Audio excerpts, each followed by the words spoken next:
Everyone, আজকে আমি আপনাদের তৈরি করে দেখাবো শীতের মৌসুমে মজাদার পাকোড়ার রেসিপি। আর আজকে যে পাকোড়াটা তৈরি করব সেটা হচ্ছে বাঁধাকপির পাকোড়া।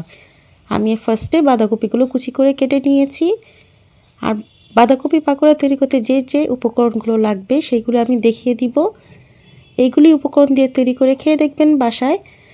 খেতে যেমন মুচমুচে হবে, ভিতরে অনেক সফট থাকবে, গরম গরম খেতে বেশ ভালো লাগবে। বাসা অবশ্যই ট্রাই করে দেখবেন। আমি ফার্স্টে বাঁধাকপি পাকোড়ার মধ্যে 2টি ডিম দিয়ে দিয়েছি, চালের গুঁড়ো দিয়েছি আমি এখানে 4 টেবিল চামচ পরিমাণে এবং ময়দা দিয়েছি হাফ কাপ পরিমাণের।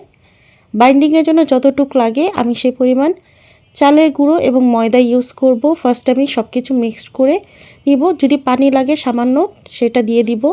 আর মশলার মধ্যে দিয়েছি আদা রসুন পেস্ট হাফ চা চামচ, লবণ দিয়েছি হাফ চা চামচ পরিমাণে, মরিচের গুঁড়ো দিয়েছি 1 চা চামচ পরিমাণে, কালো গোলমরিচ দিয়েছি হাফ চা চামচ, জিরা দিয়েছি, জিরার গুঁড়োটা নিয়েছি হাফ চা চামচ পরিমাণে এবং দিয়ে দিব ধনিয়ার গুঁড়ো হাফ চা চামচ পরিমাণে।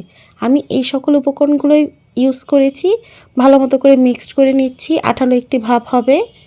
ভালো মতো করে মিক্সড করে নিতে হবে। যখন বাইন্ডিংটা সুন্দর করে হাতের মধ্যে চলে আসবে তখন বুঝতে পারবেন যে বাঁধাকপি মিক্সটা তৈরি হয়ে গিয়েছে। আমি রেস্টে রেখে দিয়েছিলাম 2 ঘন্টা পর্যন্ত।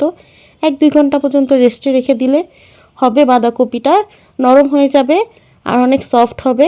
আমি এরপর ভালো মতো করে আবার মিক্সড করে নিয়েছি।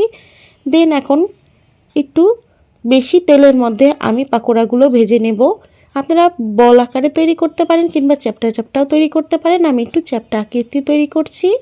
পাকোড়া অলওয়েজ একটু ডুবন্ত তেলে ভাজতে হয়, তাহলে পাকোড়াগুলো অনেক মুচমুচে হয়ে পড়ে এবং ভিতরে সফট হয়। আর মিডিয়াম আঁচে পাকোড়াগুলো ভাজতে হয়। যদি আপনারা বেশি আঁচে ভাজেন তাহলে উপরটা গোল্ডেন হয়ে যাবে, ভিতরটা কাঁচা থাকবে।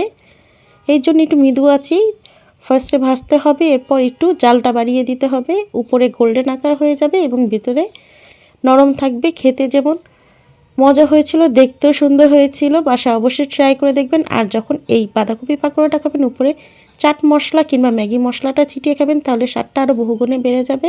আজ এই পর্যন্ত, আল্লাহ হাফেজ।